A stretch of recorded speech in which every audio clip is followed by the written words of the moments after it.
Cahaya Sunnah.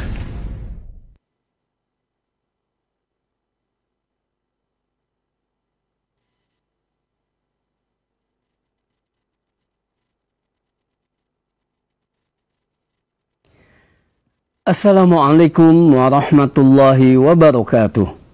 Alhamdulillah wassalatu wassalamu ala rasulillah wa ala alihi wa sahbihi wa mawala.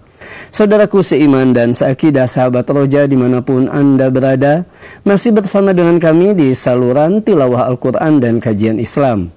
Dan di kesempatan sore hari ini kembali kami sambungkan Anda dengan kajian ilmiah yang kami pancar luaskan dari Masjid Agung Al-Ukhuwah Kota Bandung, Jawa Barat bersama Ustadz Abu Haidar As-Sundawi hafizahullahu ta'ala. Dan di kesempatan sore ini kita akan mengkaji sebuah tema yang sangat penting dan menarik, yakni nasihat bagi penguasa. Saudaraku seiman dan seakidah, kami ajak Anda untuk menyimak kajian ini dan juga Anda dapat bertanya jawab dengan mengirimkan pertanyaan melalui pesan WhatsApp atau melalui line telepon di 021 823 6543. Baiklah, untuk selanjutnya kita akan simak nasihat dari Ustadz kepada Ustadz. Falyatafaddal mashkura. Bismillahirrahmanirrahim. Assalamualaikum warahmatullahi wabarakatuh. Alhamdulillahi rabbil alamin. Wa bihi nasta'in ala umuri dunya waddin. Wal aqibatu lil muttaqin wa la udwana illa ala zalimin. Wa ashhadu an la ilaha illallah al-malikul haqqul mubin. وأشهد أن محمدًا عبده ورسوله صادق الوعد الأمين والصلاة والسلام على أشرف الأنبياء والمرسلين وعلى آله وأصحابه أجمعين ومن تبعهم بإحسان إلى يوم الدين وبعد.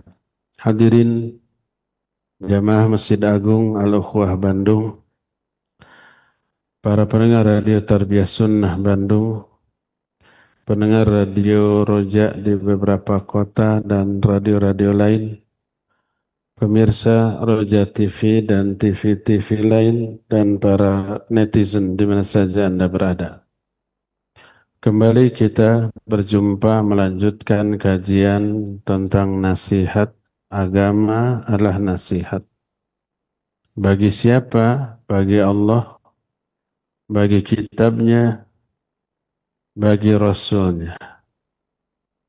3 poin itu sudah kita terangkan di beberapa Jumat yang lalu. Yang keempat, wali a'immatil muslimin.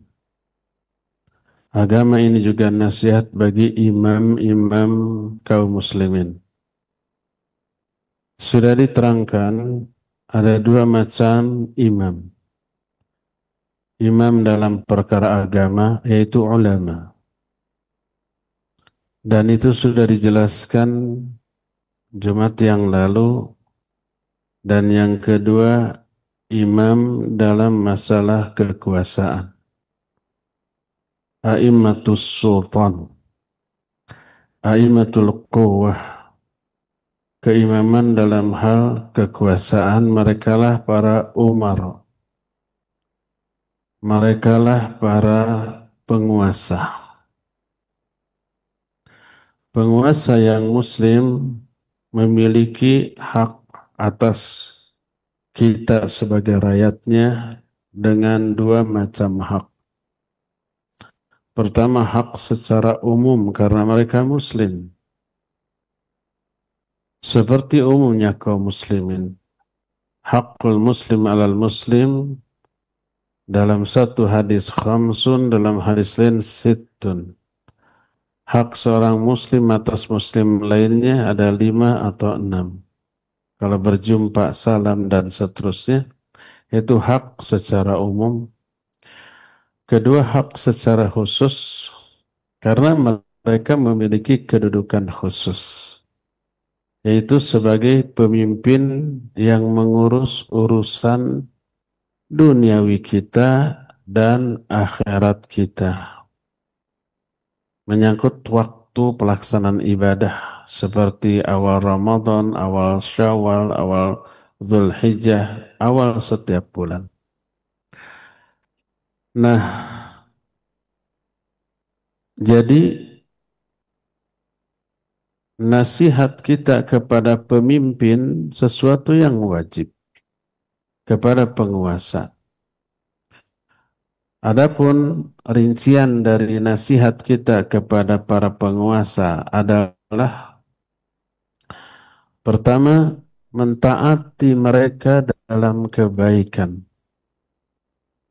Allah menyatakan, ya ayyuhalladzina amanu ati'ullaha wa ati'ur rasul wa ulil amri minkum.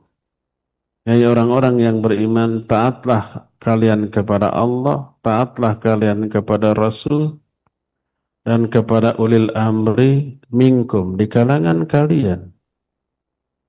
Maksud kalian di sini, ya ayyuhalladzina amanu. Di kalangan orang-orang yang beriman, makna iman di sini bukan al-imanul mutlaq, tapi mutlaqul iman. Bukan keimanan yang sempurna, tapi umumnya keimanan, asal dia punya iman sesedikit apapun, bukan kafir, terkena dengan seruan ini. Sama dengan ya ayyuhalladzina amanu kutiba alaikumusiyam. Hai orang-orang beriman, diwajibkan bagi kamu saum. Iman apa di sini? Apakah keimanannya sempurna? Bukan. Tapi asal memiliki iman walaupun kecil. Kebanyakan berdosa besar, fasik atau zalim, tetap terkena kewajiban saum. Tidak mentang-mentang saya mah masih fasik, masih zalim, belum mukmin sejati, jadi tidak terkena kewajiban saum. Enggak begitu. Sebab yang dimaksud iman di sini adalah mutlaqul iman. Iman secara mutlak, secara umum, asal ada keimanan dalam hati, terkena seruan ini. Begitu juga ulil amri di antara kalian, wajib ditaati selama ada iman, sekecil apapun iman, walaupun fasik atau zalim. Tidak mentang-mentang ini penguasanya tidak beriman, fasik, zalim, dan seterusnya, jadi tidak harus taat. Enggak. Kalau begitu nanti orang yang fasik yang saum tidak wajib, yang fasik yang zalim nggak wajib saum dong. Tetap terkena. Jadi ulil amri atau penguasa selama dia muslim walaupun yang zalim ataupun yang fasik wajib ditaati dalam kebaikannya. Sebagaimana sabda Rasul sallallahu alaihi wasallam dalam hadis riwayat Imam Abu Dawud dan Imam At-Tirmidzi dengan sanad yang sahih, usikum bittaqwallahi azza wa jalla was-sam'i wat-tha'ah wa in ta'ammara 'alaikum 'abdun habsyiyyun. Aku wasiatkan kepada kalian untuk bertakwa kepada Allah, untuk mendengar kepada pemimpin dan taat sekalipun yang memimpin kalian adalah seorang hamba yang habsyi. Hamba habsyi itu hamba yang secara sosial rendah. Orang habsyi juga hamba sahaya, budak, lebih rendah lagi satu sosialnya, tapi ketika dia diangkat menjadi pemimpin, maka wajib kita taati. Tapi hanya dalam hal yang baik saja. Adapun ketika penguasa itu memerintahkan kepada keburukan, dosa, kemaksiatan, maka tidak boleh untuk ditaati, bahkan didukung tidak boleh. Nabi sallallahu alaihi wa alihi wasallam menyatakan, kata beliau, la ta'ata li makhluqin fi maksiatil khaliq, tidak boleh taat kepada makhluk ketika makhluk itu bermaksiat kepada sang khaliq, kepada Allah Subhanahu wa taala, tidak boleh. Ini yang pertama. Yang kedua, Nabi sallallahu alaihi wa alihi wasallam pun pernah dalam salah satu hadis yang sahih riwayat Imam Abu Daud, Imam At-Tirmidzi dan Imam Ibnu Majah. Isma'u hal sami'tum annahu sayakunu ba'di umara faman dakhala alaihim fasaddaqahum bikadzibihim wa 'anahum ala dzulmihim falaysa minni walastu minhu walaysa biwaridin alayyal khawd. Dengar oleh kalian. Apakah kalian pernah mendengar bahwa nanti sepeninggalku ada penguasa-penguasa yang jahat?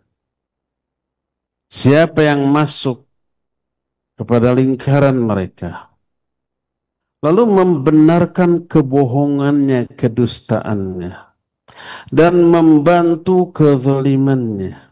Pokoknya mau benar mau salah, karena ini pemimpin didukung terus. Dustanya dibenarkan, kezalimannya dibela.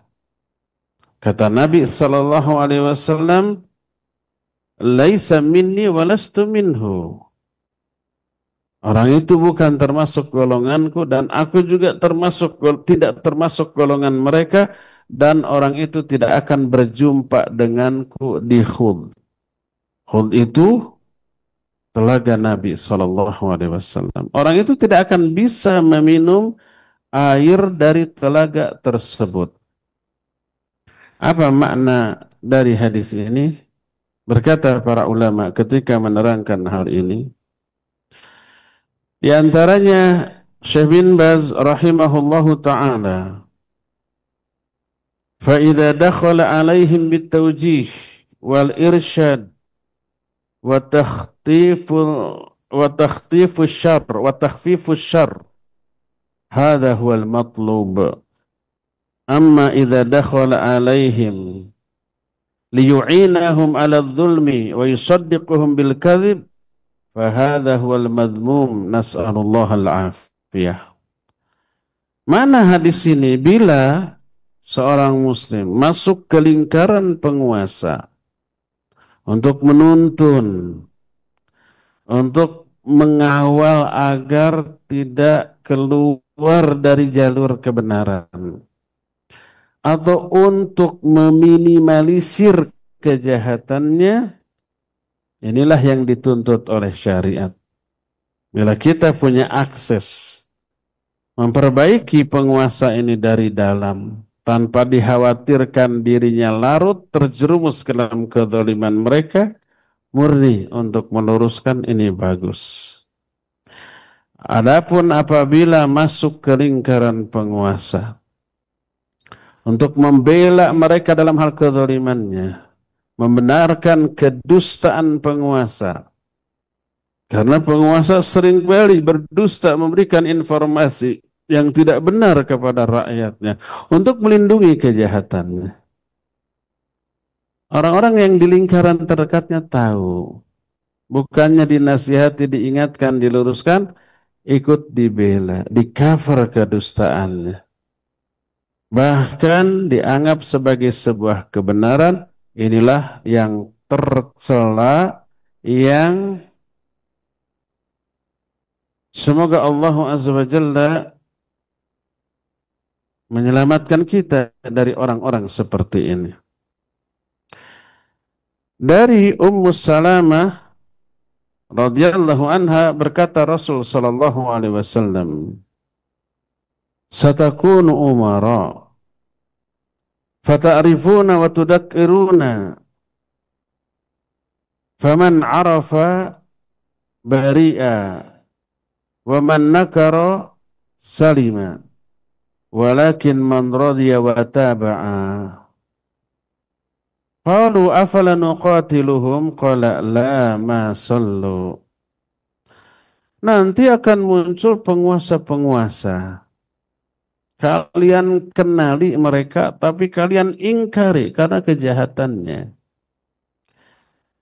Siapa yang mengetahui kejahatannya dan tidak ikut di dalamnya, maka dia akan terlepas dari kesalahan. Siapa yang mengingkari, dia akan selamat.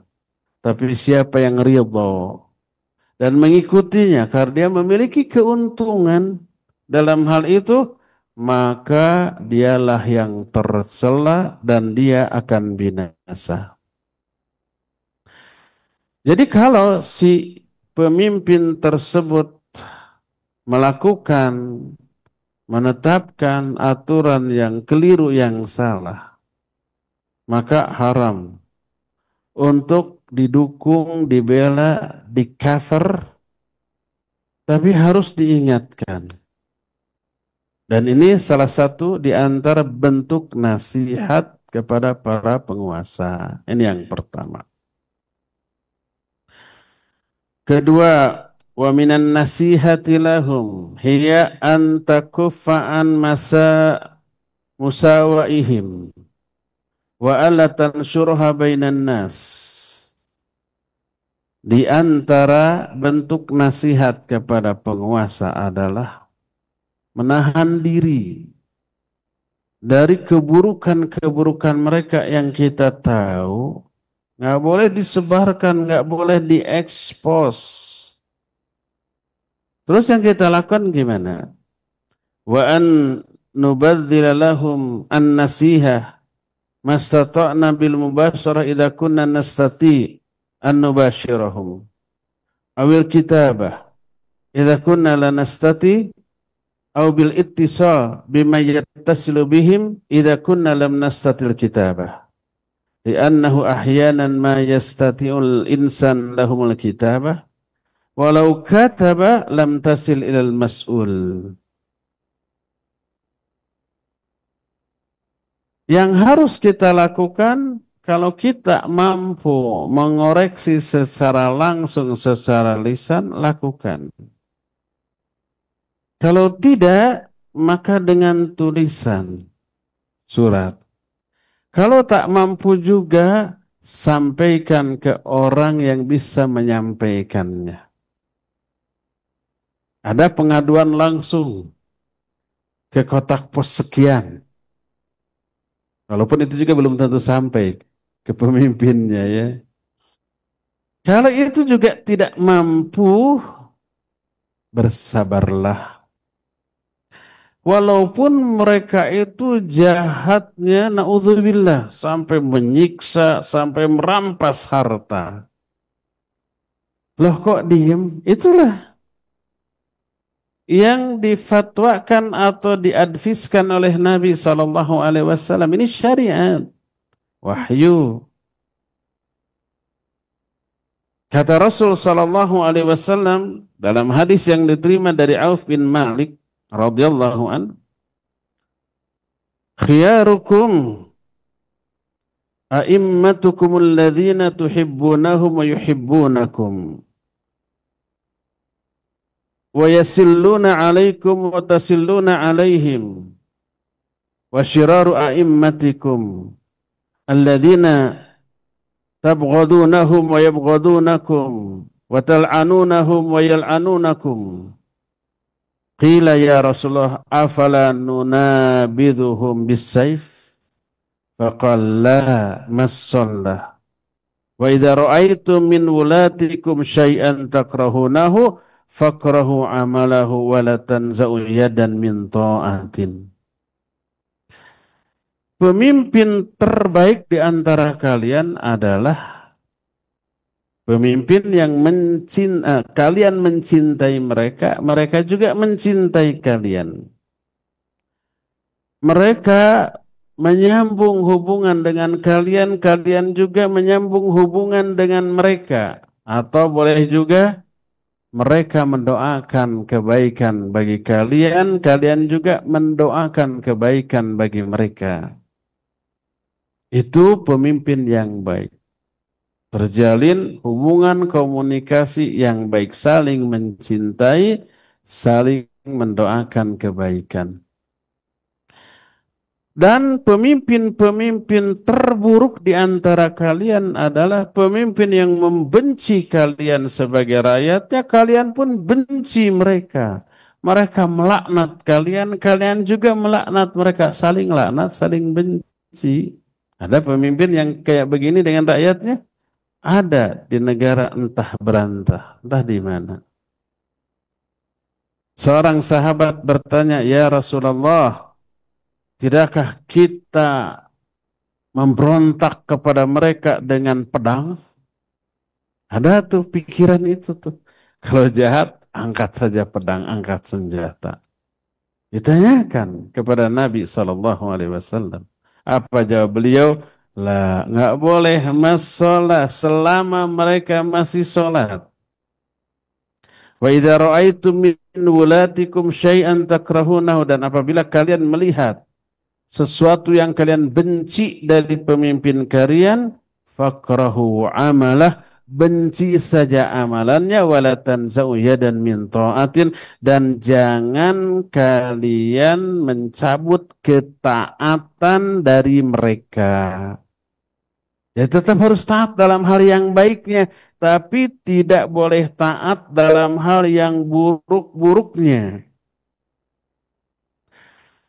Hadis lain dari Hudzaifah al-Yamani, berkata Rasul sallallahu alaihi wasallam, "Yakunu ba'di a'immatun la yahtaduna bihudai wa la yastannuna bisunnati. Wa sayaqumu fihim rijalun qulubuhum qulubus syayatin fi juthmani ins."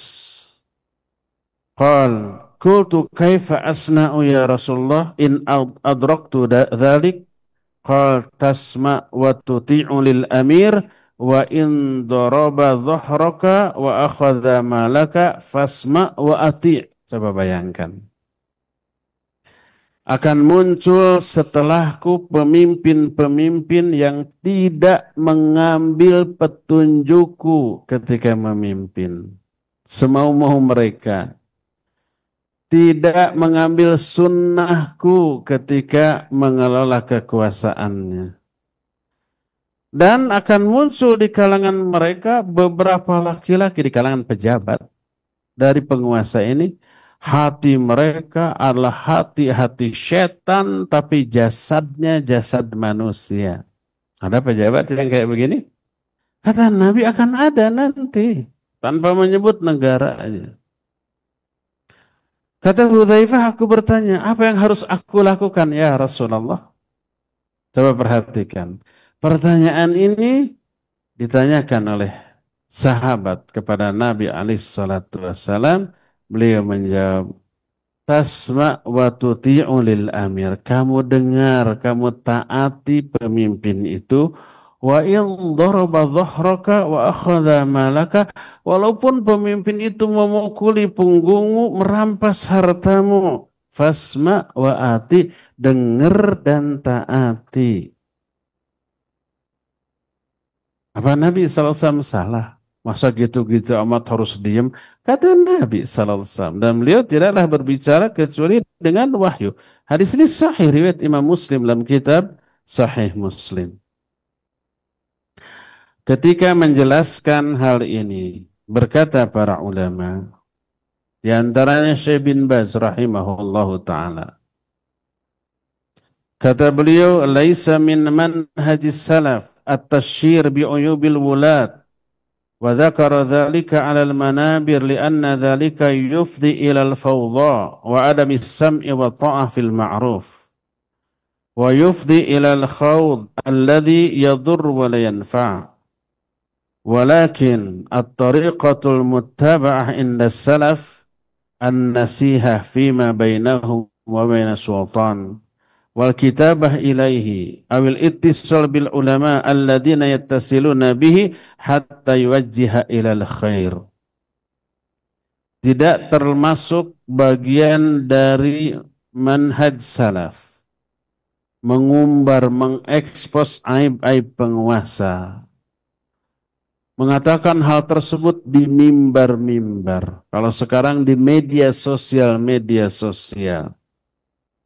Karena hal itu bisa menimbulkan kekacauan dan menyebabkan rakyat tidak mendengar, tidak taat, termasuk dalam hal yang ma'rufnya. Juga menimbulkan perbincangan yang hanya memberikan madarat dan tidak bermanfaat. Tapi cara yang harus diikuti di kalangan para ulama salaf ketika ada penguasa yang jahat seperti itu adalah memberi nasihat antara dia dengan penguasa, kalau enggak dengan surat atau dengan menghubungi ulama yang punya akses kepada penguasa untuk diluruskan. Kalau tidak, bersabar atas kezaliman mereka. Berkata Imam An-Nawawi dalam kitab Syarah Sahih Muslim, Ajma'al ulama ala wujubi ta'atil umara fi ghairi maksiyah. Para ulama telah ijma. Ini kata Imam An-Nawawi tentang wajibnya taat kepada penguasa selama bukan pada hal yang maksiat. Lalu beliau pun menyatakan wa ammal khuruju alaihim wa qitaluhum faharamun bi ijma'il muslimin wa in kanu fasiqin zalimin wa qad tadhaharatil ahadits bima'na ma dzakartuhu wa ajma' ahlus sunnah ala annahu la yan'azilu sultan bil fisq.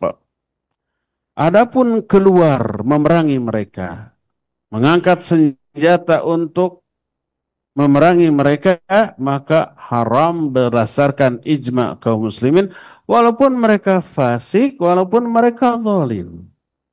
Hadisnya tadi, riwayat Muslim, dari Hudzaifah al-Yamani, walaupun penguasa itu memukuli punggungmu dan merampas harta. Sejahat itu. Jangan dilawan ini dengan otak. Masa gitu-gitu amat sih diem terus. Ini hadis Nabi SAW yang kemudian dijelaskan oleh para ulama. Di antara Imam An-Nawawi yang barusan. Karena itu termasuk di antara salah satu nasihat kepada penguasa adalah tadi pertama mentaatinya, yang kedua menahan diri, jangan sampai mengumbar aib-aib dan kejelekan-kejelekan mereka, yang ketiganya tidak boleh memberontak dan memerangi mereka, apalagi mengkudeta mereka. Ketika menjelaskan masalah ini, berkata Syekh Muhammad bin Shalih Al-Utsaimin rahimahullahu ta'ala, kata beliau, amma nashru musawaihim falaysa bihi udwanun syakhsiyun alaihim faqat, bal huwa udwanun syakhsiyun alaihim wa alal ummati jami'an. Lianna al-ummata idza imtala'at suduruha minal hiqad ala wulati umuriha asatil wulah. Adapun menyebarkan keburukan mereka bukan hanya menimbulkan permusuhan pribadi antara si pencela dengan penguasa, tapi melebar menimbulkan permusuhan di kalangan umat. Ada yang pro ke penguasa, ada yang kontra. Yang mencela penguasa seorang, tapi yang pro-nya ribuan atau jutaan. Yang dicela penguasa seorang, tapi yang membelanya lebih banyak lagi. Para pembela ini dengan para pembela itu akhirnya berantem di semua bidang. Di forum-forum diskusi sampai keluar cacian dan makian, ancaman dan yang sejenisnya. Di media-media sosial kan gitu ya. Kacau apa tidak tuh? Kacau. Dan ini efek buruk dari menyebar keburukan seorang penguasa. Apabila umat dipenuhi dada mereka dengan benci dan hasad kepada ulil amri, apa yang terjadi? Banyak madaratnya. Pertama, tidak akan taat kepada aturan yang baiknya sekalipun. Yang kedua, lahir gibah berjamaah. Bahwa mereka itu salah, zalim, fasik, benar. Zalim, fasik, dan jahat, benar umpamanya. Tapi mengeksposnya adalah gibah yang tidak diperbolehkan. Sudah kita terangkan, menggibahi pribadi seseorang yang nggak punya pengaruh di kehidupan sosialnya, itu aja sudah haram. Bayangkan kalau menggibahi orang yang punya power, punya pengaruh di segala bidang. Bidang sosial, bidang politik, bidang ekonomi, semua bidang terpengaruh dengan hal ini, maka tentu saja akan lebih besar lagi madaratnya. Berdasarkan hal itulah maka wajib bagi kita untuk menahan diri dari menyebarkan keburukan-keburukan mereka dan menahan diri dari mencela mereka. Itulah yang ketiga. Yang keempat,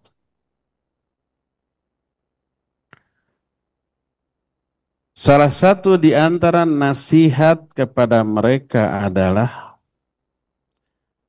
mendoakan kebaikan mereka bagi mereka dan tidak mendoakan keburukan atas mereka. Kenapa demikian? Berdasarkan banyak dalil. Di antaranya berkata Imam Al-Barbahari dalam kitab Syarhus Sunnah, wa idza ra'aita ar-rajula yad'u 'ala sultan fa'lam annahu sahibu hawa wa idza sami'ta ar-rajula yad'u lis-sultan bis-shalah fa'lam annahu sahibus sunnah insyaallah. Apabila engkau melihat seseorang mendoakan keburukan, kecelakaan kepada penguasa, di sini sebut yad'u ala sultan, pakai ala bukan pakai li. Kalau pakai ala berarti mendoakan keburukan. Kalau engkau melihat seseorang mendoakan keburukan kepada sultan, ketahuilah bahwa dia pengikut hawa nafsu. Apabila engkau melihat seseorang yad'u lis-sultan bis-shalah, dia mendoakan kebaikan bagi sultan, lis-sultan. Fa'lam annahu sahibus sunnah insyaallah. Ketahuilah dia itu adalah pengikut sunnah insyaallah. Lalu Imam Al-Barbahari mengutip ucapan Fudail bin Iyad rahimahullahu ta'ala. Kata beliau, lau kana li, bukan ala nih ya, lau kana li da'watun mustajabatun ma ja'altuha illa fi sultan. Seandainya aku memiliki doa kebaikan yang mustajab. Doanya doa kebaikan, bukan keburukan. Niscaya tidaklah aku jadikan, tidak akan aku panjatkan doa ini kecuali untuk penguasa. Semoga penguasa diberi hidayah. Lalu orang-orang bertanya, kenapa demikian? Beliau menjawab, idza ja'altuha fi nafsi lam ta'udni. Wa idza ja'altuha fi sultan salaha fa salaha bi salahi al-ibad wal bilad. Fa amarna an nad'u fa umirna an nad'u lahum bis salah wa lam nu'mar an nad'u alaihim wa in jaru wa zalamu. Li'anna jawrahum wa dhulmahum ala anfusihim wa salahihim wa salahum li anfusihim wal muslimin. Karena kata Fudail bin Iyad, kalau doa ini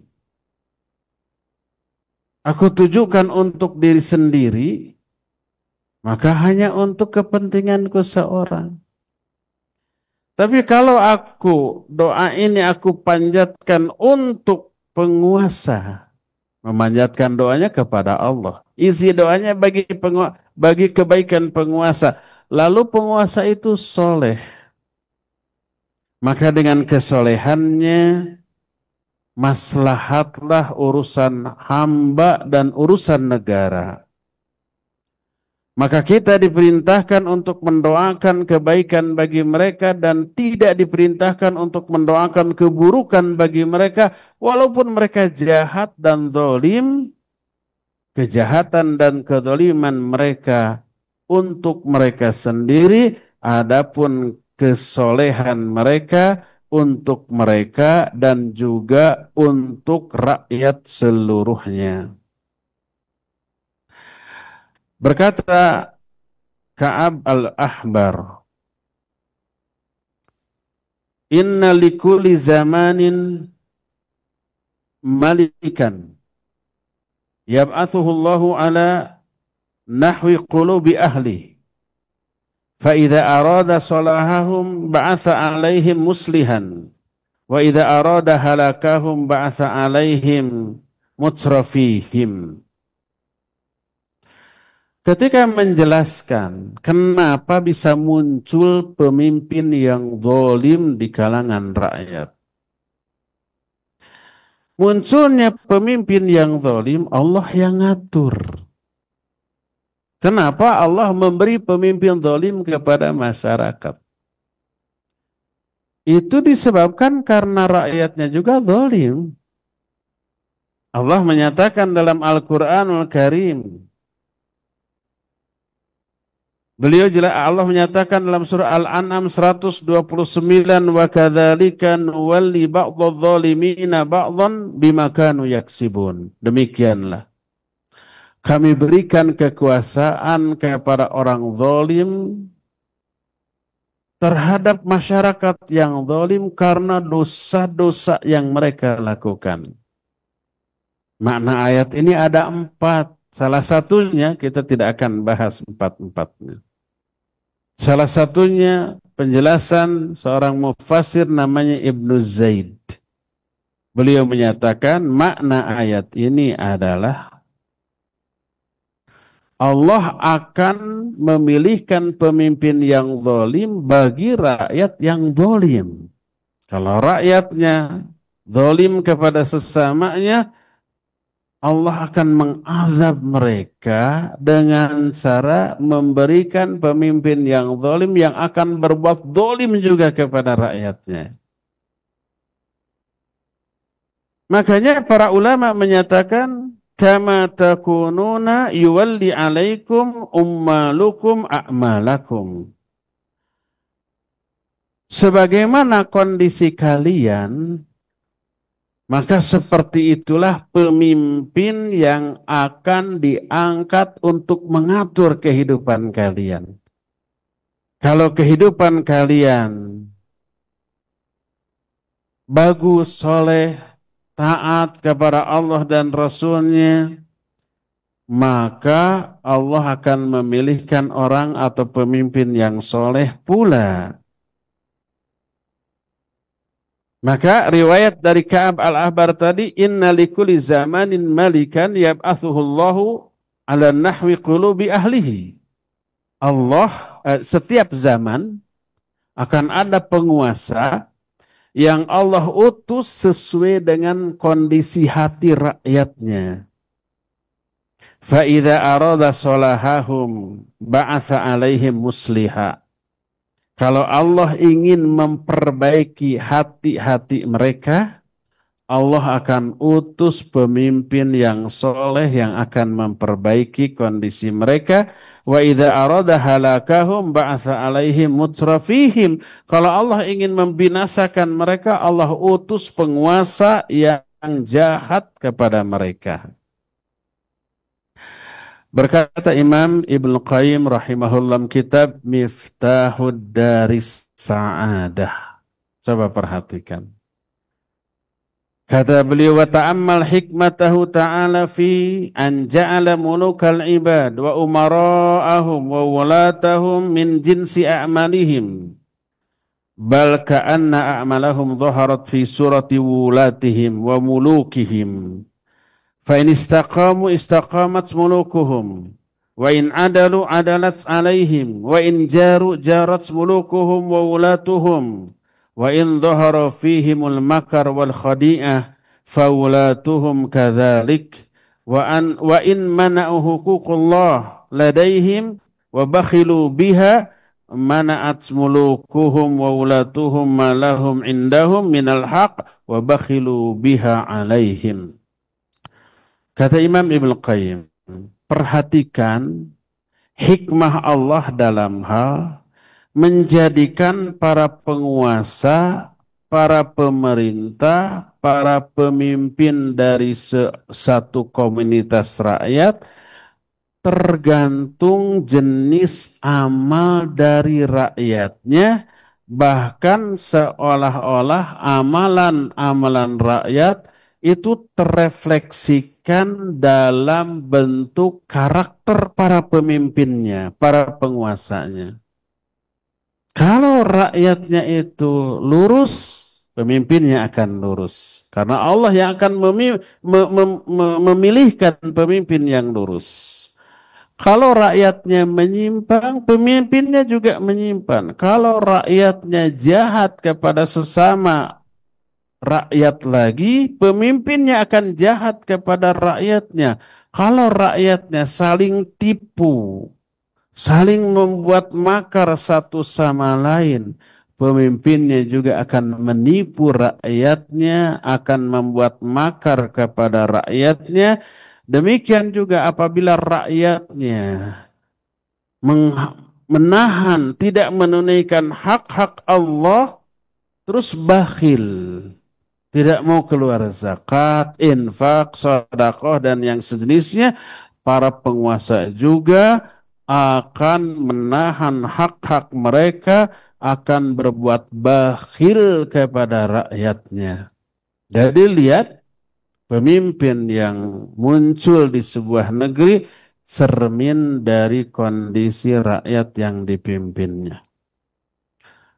Karena itu, maka setiap orang wajib berupaya melahirkan seorang pemimpin yang soleh dengan cara mensolehkan diri masing-masing. Seorang da'i, saya nggak sebut nama da'i ini. Kalau disebut, banyak yang tahu. Mengatakan, ucapannya ini benar. Dikutip oleh para ulama ahlus sunnah. Aqimu daulatal islami fi qulubikum, satakum fi biladikum. Tegakkan kedaulatan Islam dalam masing-masing diri kalian, Islam akan tegak di persada negerimu.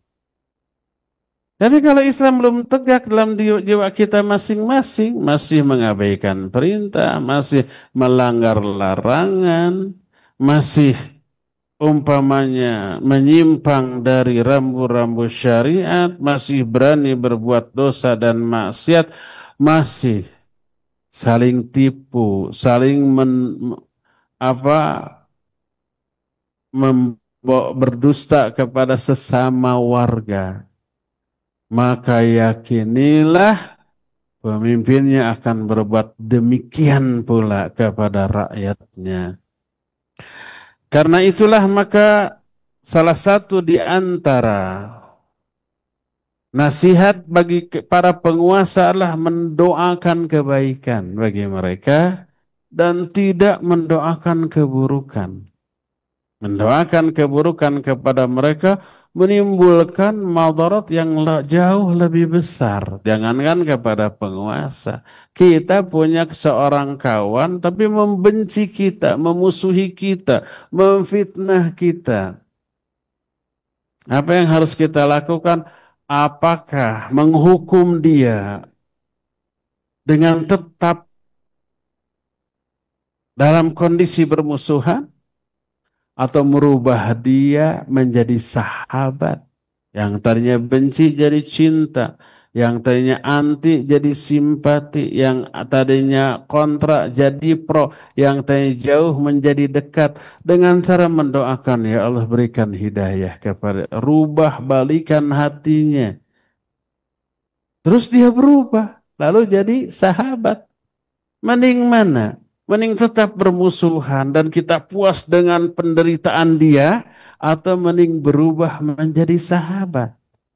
Kedua, mending berubah menjadi sahabat yang akan membuat kita tertopang dengan dia, tertolong, terbantu, tertemani, dan seterusnya, daripada membiarkan dia tetap bermusuhan walaupun kita puas karena dia menderita.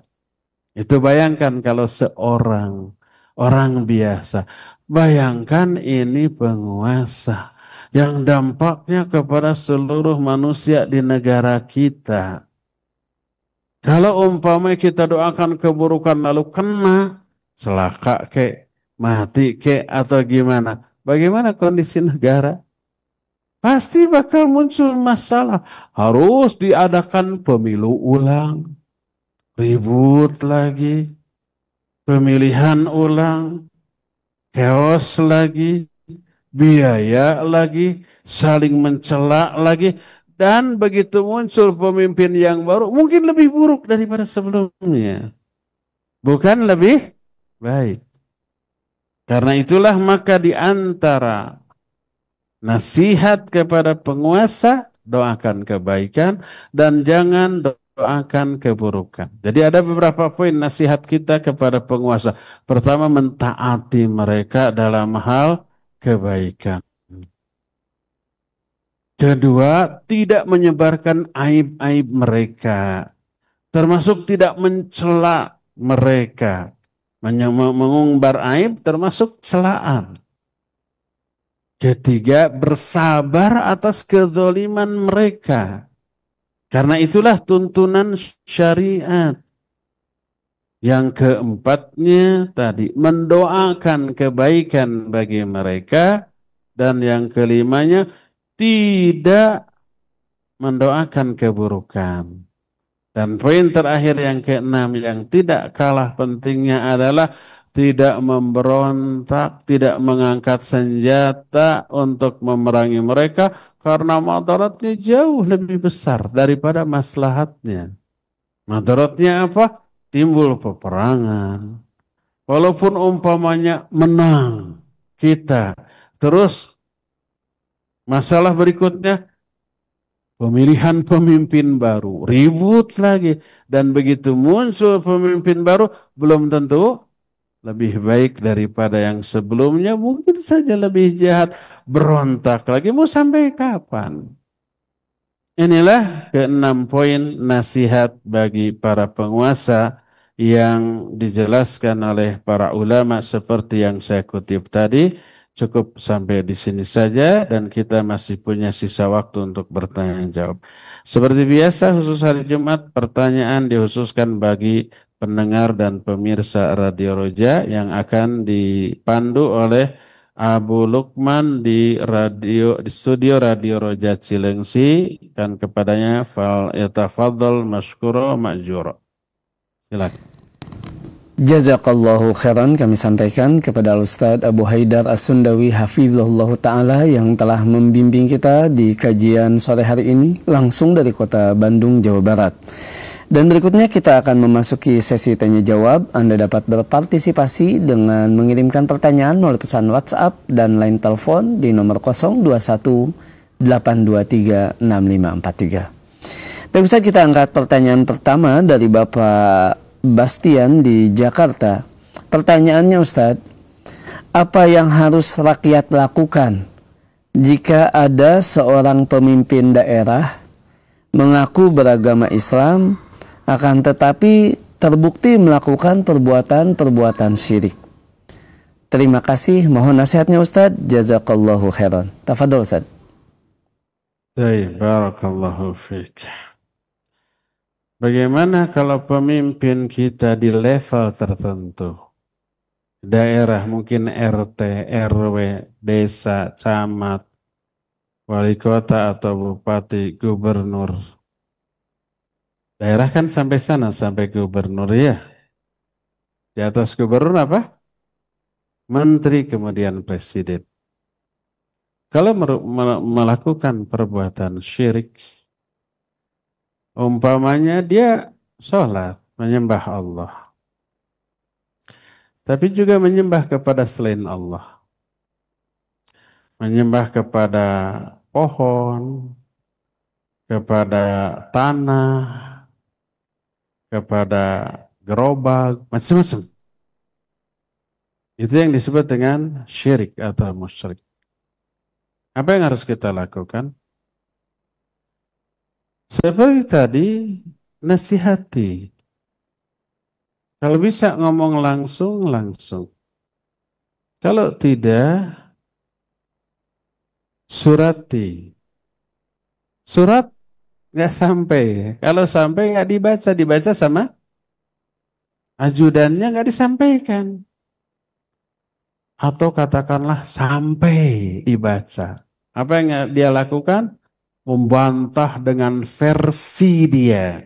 Berhujjah. Ingat, orang musyrik ketika ditegur tentang perbuatan syiriknya punya hujjah. Allah jelaskan dalam Al-Quran. Kan hujahnya ngaco gitu. Hujahnya itu nggak benar. Gampang difatahkannya. Tapi kan nggak dialog langsung. Kita ngomong, nanti orang tersebut ya ngomong di media lain dengan efek yang jauh lebih besar daripada omongan kita. Didengar dan didukung oleh para pendukungnya. Apa yang harus kita lakukan? Ya, pertama ingatkan semampu kita dengan cara apapun. Kalau tidak, doakan hidayah, doakan kebaikan. Ketiganya, bersabar atas hal ini. Dan keempat ini yang lebih penting. Coba introspeksi. Kenapa Allah sampai mengangkat pemimpin musyrik? Tanpa menyadari bahwa dirinya itu musyrik. Merasa dirinya ibadah, syubhat ya. Itu disebabkan karena banyak rakyat di bawah kepemimpinan orang tersebut yang persis seperti dia, mayoritas. Makanya ketika ada pemilihan, menang, yang milihnya ya sama, akidahnya sama dia gitu. Dan ini indikator belum maksimalnya dakwah tauhid. Sehingga orang masih samar, masih kabur antara syirik dan tauhid. Belum tahu mana syirik, mana tauhid, mana sunnah, mana bid'ah, mana iman, mana kufur. Nggak tahu. Dan ini harus menyentil kesadaran kita, dakwah kita belum menjangkau banyak kalangan. Padahal kalangan yang harus dakwah itu pemilih potensial. Coba kalau rakyatnya mayoritas sudah tahu mana syirik, mana tauhid dan tidak boleh mengangkat pemimpin yang musyrik, yang kafir dan seterusnya, ada pemilihan pasti yang soleh yang dipilih. Inilah peran dakwah di dalam membentuk sebuah pemerintahan yang benar. Dakwah itu memegang peranan penting ya.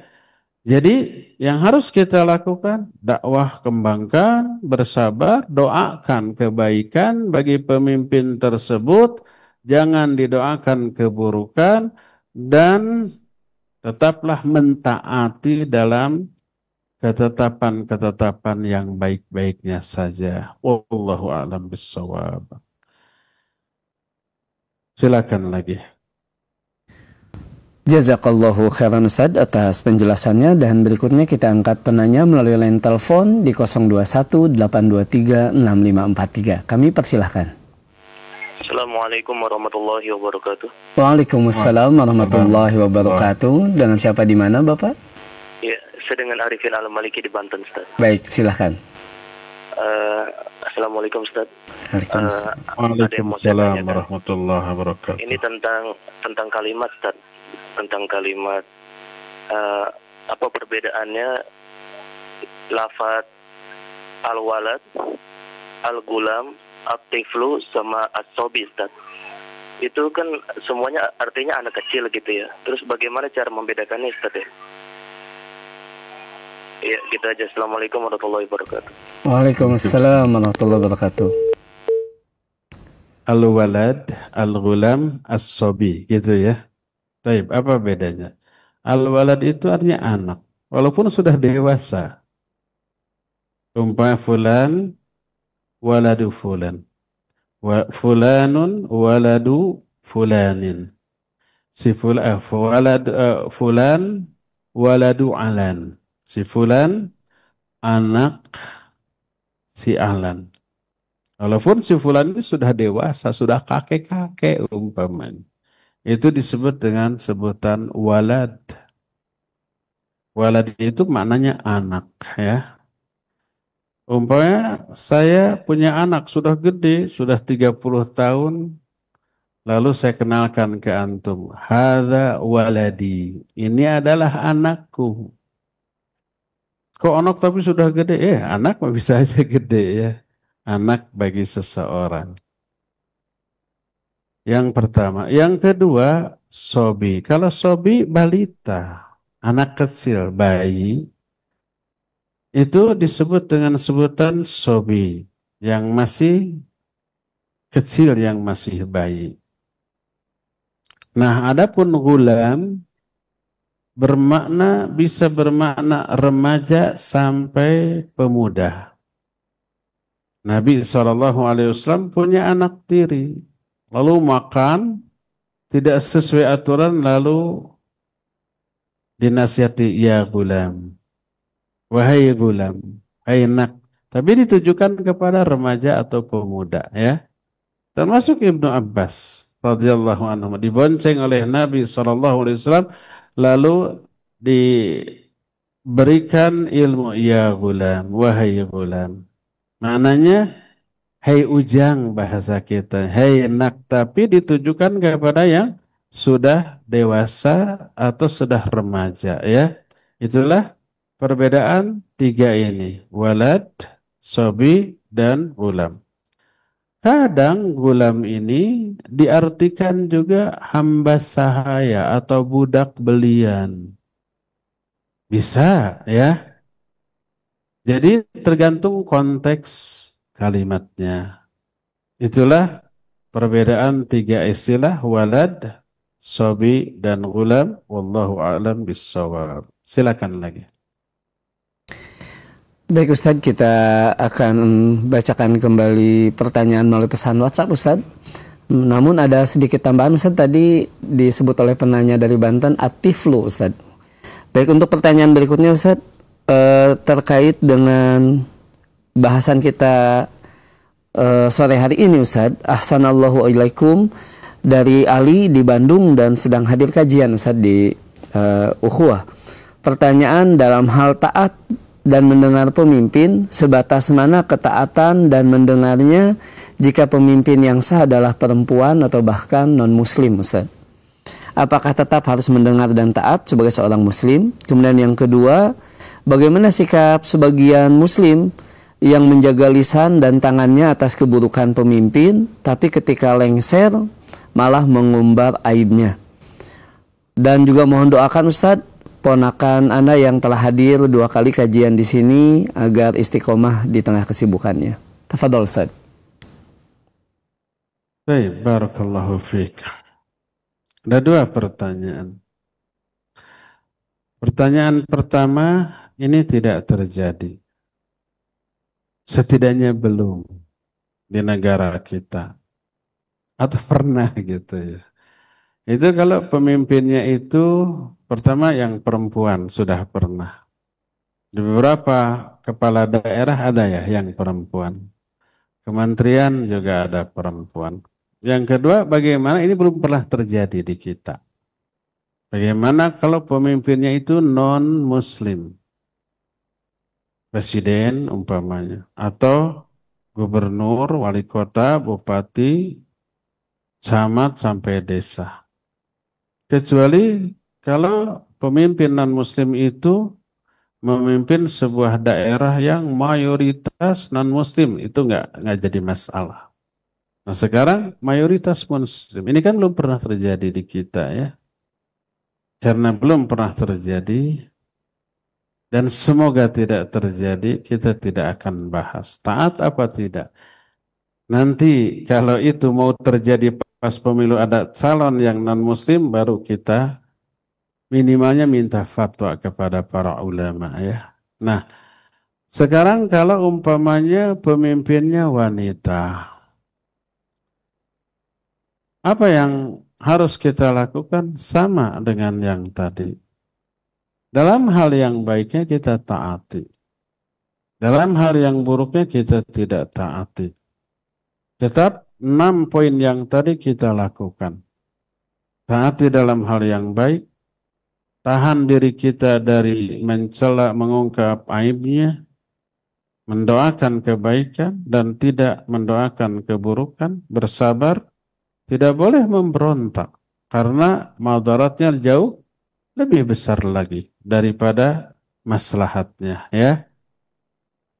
Jadi kalau suatu saat terjadi di suatu daerah atau bahkan secara nasional dipimpin oleh seorang perempuan, sama sikap kita seperti yang tadi. Kalau seorang pemimpinnya umpamanya fasik, umpamanya zalim dan seterusnya, tetaplah taat di dalam hal yang baiknya dan tidak taat dan tidak boleh mendukung kezalimannya. Tetaplah menahan diri untuk mengungkap aibnya dan mendoakan kebaikan. Wallahu a'lam.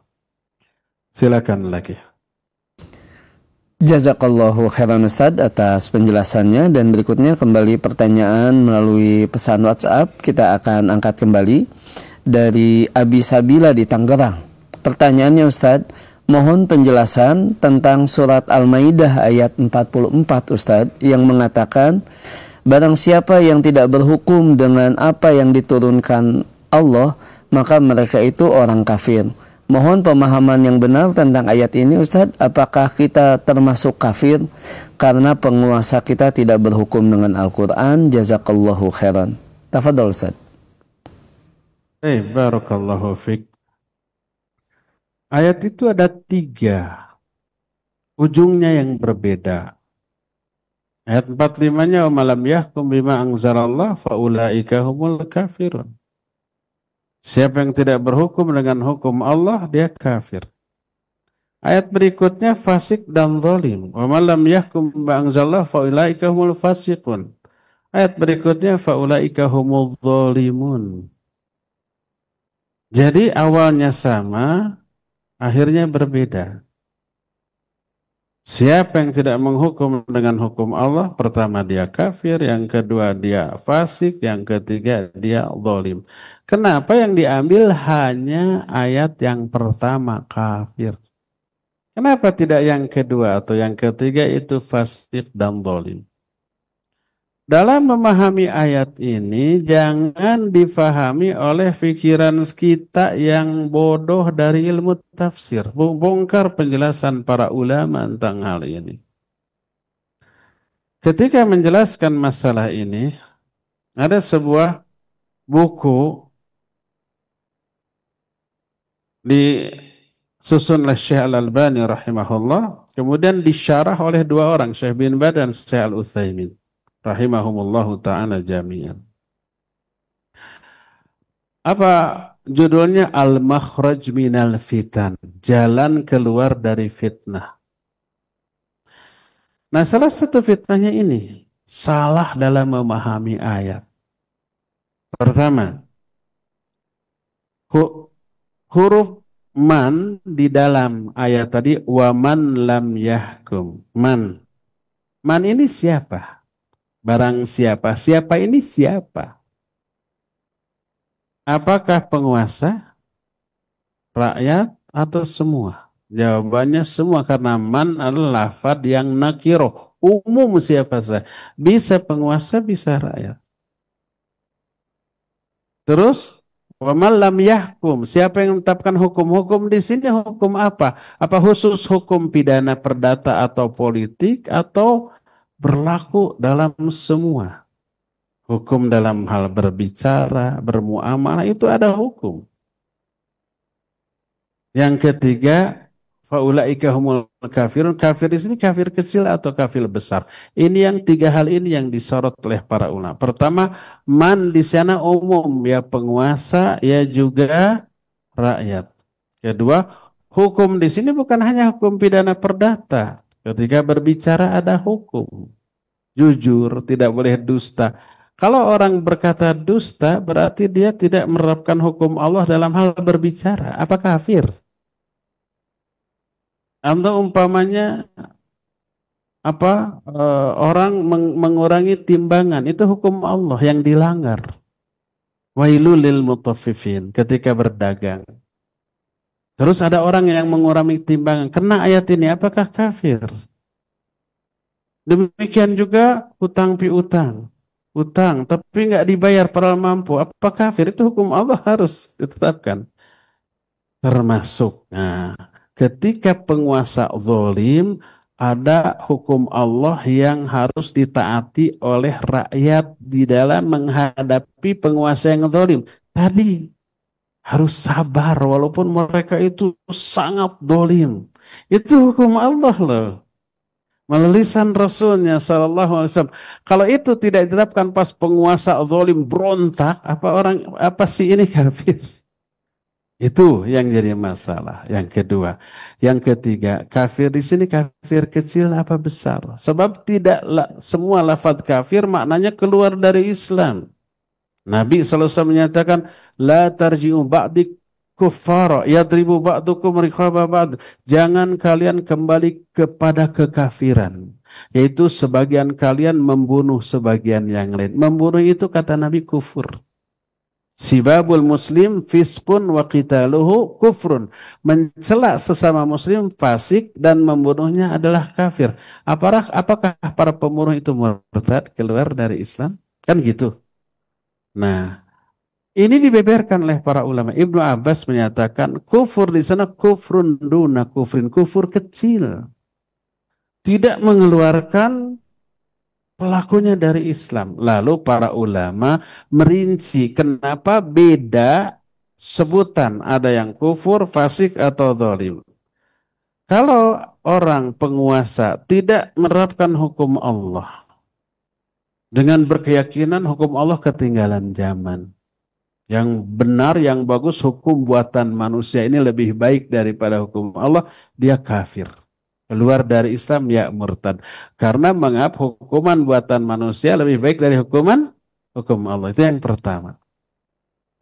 Kedua, kalau orang tidak menerapkan hukum Allah, tapi menerapkan hukum manusia, dengan i'tikad hukum Allah ini tetap terbaik.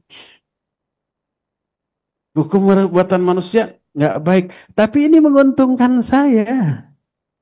Dengan hukum buatan manusia saya bisa menyuri tanpa terkena pidana begini, tapi dengan keyakinan dosa saya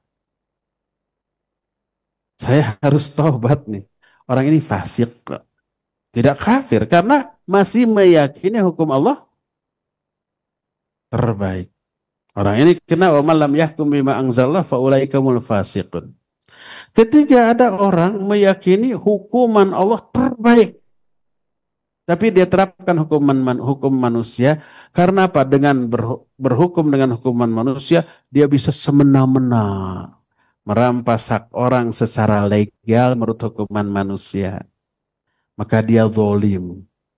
Wa man lam yahkum bima anzalallah fa ulaika humudz zalimun. Tapi dia meyakini ini salah, ini dosa.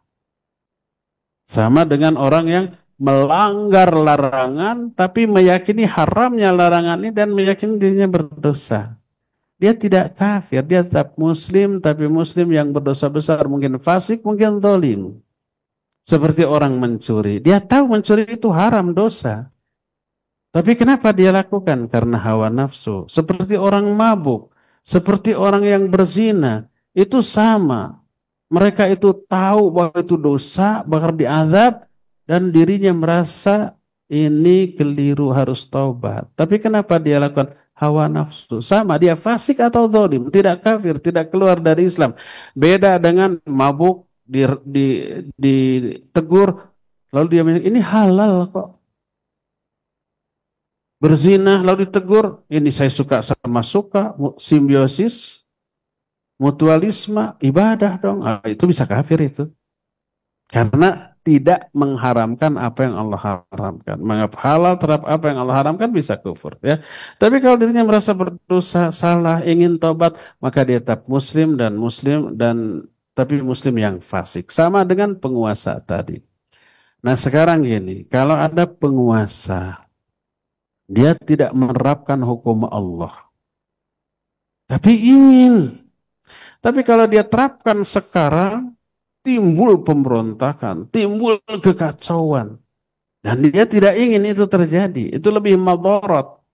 Makanya dia tetap terapkan hukum manusia dengan etikat ini enggak sempurna. Ini pasti banyak kesalahan, kezaliman. Yang terbaik hukum Allah sedikit-sedikit diperbaiki. Walaupun tidak berhasil sampai dia mati umpamanya. Maka orang ini orang soleh. Tidak kafir, tidak fasik, tidak zalim. Dari mana kesolehannya? Dari apa yang pernah terjadi di zaman Nabi sallallahu alaihi wasallam. Kaisar Najasyi di Habsyah. Dia memimpin negara yang mayoritas Nasrani. Lalu dia masuk Islam. Tapi dia menyembunyikan keislamannya. Karena kalau dia mengumumkan bisa terjadi kekacauan di negara. Kata Syekhul Islam Ibn Taimiyah, dia tidak salat, tidak saum Ramadan. Kenapa? Karena ketika waktu salat, waktu saum Ramadan selalu menerima delegasi tamu dari negara lain. Harus ikut makan, harus melewati waktu salat. Salatnya selalu diqadha, seperti itu. Ketika Raja Habsyah ini meninggal, Nabi masih hidup, lalu beliau diberitahu oleh Allah tentang kematian raja ini. Beliau mengumumkan, matal yauma abdun solih. Pada hari ini seorang hamba yang soleh sudah mati. Dalam riwayat lain, matal yauma akhukum soleh. Pada hari ini saudara kalian yang soleh telah mati. Dan tidak ada yang menyolatkan karena mayoritas kafir. Hanya 1-2 orang. Tidak diurus secara Islam. Tidak dimandikan seperti kaum muslimin. Tidak disolatkan dan seterusnya. Akhirnya Nabi dan para sahabat menyolatkan secara gaib di Madinah.